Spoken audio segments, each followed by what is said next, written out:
ሰላም ሰላም በመላው ዓለም የምትገኙ ውድ ኢትዮጵያኖች በሙሉ ይህ በዘመኔ ኒውስ ነው።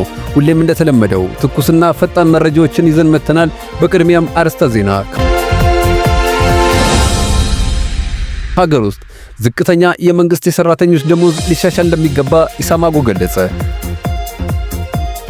አሜሪካ ሌሊቱን ለዓለም ስጋት ፈጥራ አድራለች። እውነት እስራኤል ባኮረፈች ቁጥር የዓለም ፍጻሜ ነውን? ሁሉንም በዝርዝር እናስቃኛችኋለን። እስከ ፕሮግራማችን ፍጻሜ ድረስ አብረውን ይቆዩ። ለበርካታ ዓመታት አስቂኝ ሆኖ የኖረው ዝቅተኛ የመንግስት የሰራተኞች ደሞዝ በብዙ እጥፍ ለመሻሻል እንደሚገባው ኢሳማጎ ገለጸ።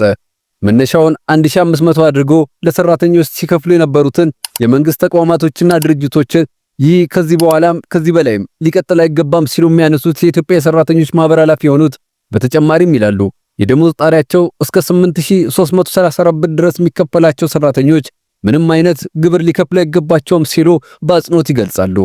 ይህንንም ሐሳባቸው በፓርላማ ወያይተው ለማጽደቅ እንደሚተጉ ገልጸዋል።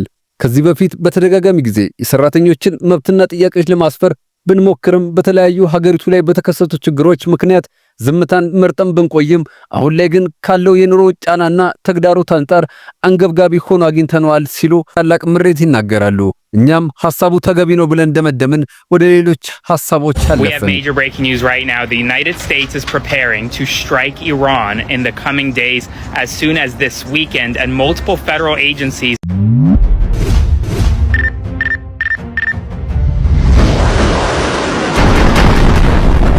የዓለም የሰው ልጆች ሁሉ መዳኛና መዳኛ ሆና የኖረችው ሀገር ዛሬ ላይ በአቅራቢያዋና በዙሪያዋ ብሎም ለዓለም በየቀኑ ማያልቅ ጦርነትን እንካቹ ማለቷን ቀጥላበታለች። ዛሬ ላይ በርካታ ቀናቶችን እያስቆጠረ ያለው ጦርነቱ የሰው ልጆች እንደ ቅጠል መርገፋቸው፣ ተቋማቶች እንደ ቀልድ መፈራረሳቸውን ቀጥለዋል።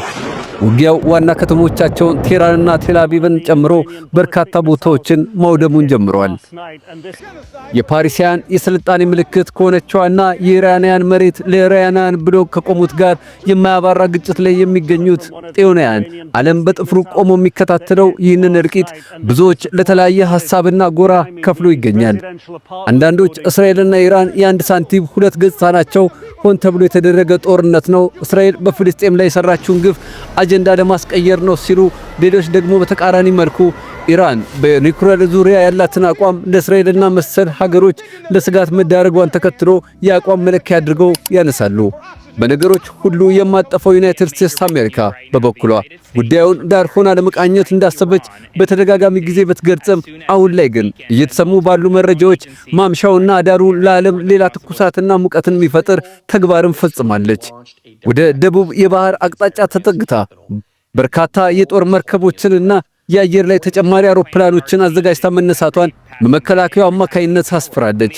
ይህም ደግሞ ሌላ የጥሪ ደውል የሚመስላቸው በታላቅ ጉጉት ጎራን ከፍሎ ለሚጠብቁት ለሶስተኛው የዓለም ጦርነት በር ከፋችና መነሻም መድረሻም እንዳይሆን ከፍተኛን ስጋት ጥሏል።